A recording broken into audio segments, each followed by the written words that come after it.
Marina stood in the middle of the living room. Her phone trembled slightly in her hand. A message from the bank glowed on the screen. You have been registered as a guarantor for a loan of $1 million. Her fingers went cold. She read the message again and again. There was no mistake. $1 million.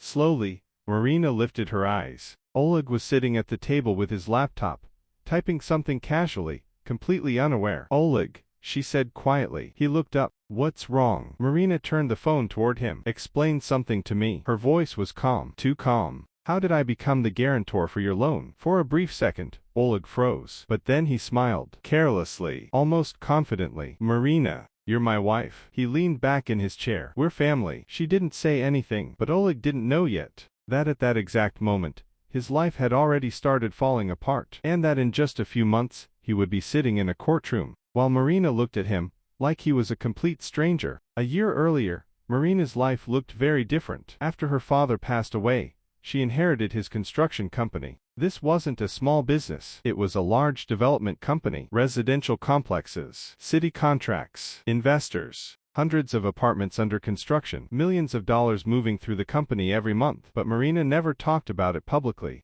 To most people, she was just a manager in a small firm. It made life easier. No opportunists, no fake friends, no people pretending to like her because of money. She had learned something important long ago. The moment people discover you're wealthy, they start treating you differently. She met Oleg by accident in a coffee shop. It was a cold autumn morning. Marina sat by the window with a laptop and a cup of coffee. Suddenly someone bumped into her table. Hot coffee spilled across her coat. Oh my God, I'm so sorry, a man said nervously. Marina looked up. A tall man stood in front of her. Dark hair, warm smile, and a very embarrassed expression. I'm incredibly clumsy, he said. Marina laughed. It's okay. At least let me buy you another coffee and pay for the coat cleaning. That's how they started talking. Oleg seemed almost perfect. He texted her every morning, brought flowers, remembered small details about her life. But the thing that impressed Marina the most was that he never asked about money. So what exactly do you do? He asked once. I work at my father's company, she replied. He simply nodded.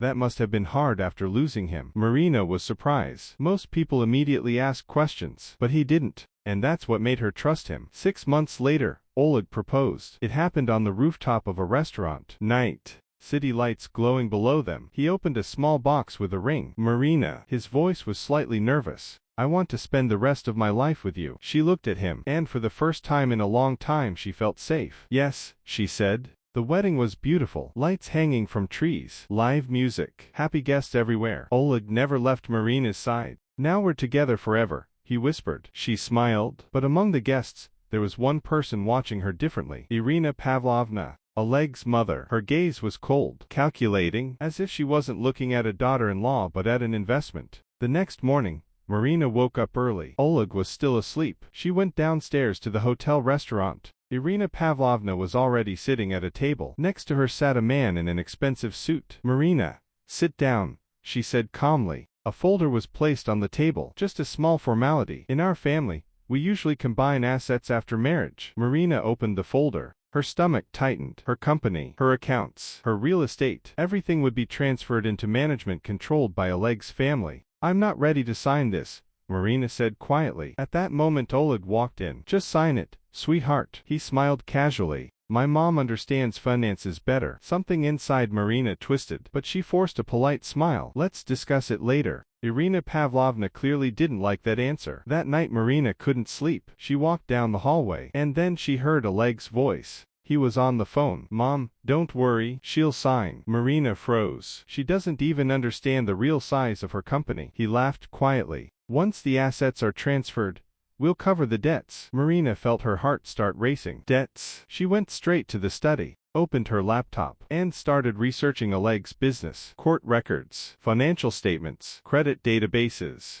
The truth was worse than she expected. His company was drowning in debt. Loans, lawsuits, frozen accounts. And then Marina remembered something. The day before the wedding, Oleg asked for her passport. I need it to reserve the hotel room. Her stomach dropped. She opened the banking notifications again and saw the truth. She had been registered as a guarantor for a $1 million loan without her knowledge. But Marina didn't confront him. Instead, she called her lawyers. 2 days later, she received an invitation to lunch at Irina Pavlovna's house. The table was beautifully prepared. Wine, silverware, perfect smiles. Irina spoke first. "We're waiting for your decision." The same documents were placed in front of Marina. Oleg smiled gently. "Trust us." Marina picked up the pen. They were absolutely sure they had already won, but they didn't know one thing. The game had only just begun. "What is this?" Oleg suddenly asked. Marina looked at him calmly. "Divorce papers." Silence filled the room. Then she placed another folder on the table. "And a report about forged signatures." Irina Pavlovna stood up abruptly. "You'll destroy our family." Marina met her eyes. "No." Her voice was steady. "You did that yourselves." Several months later,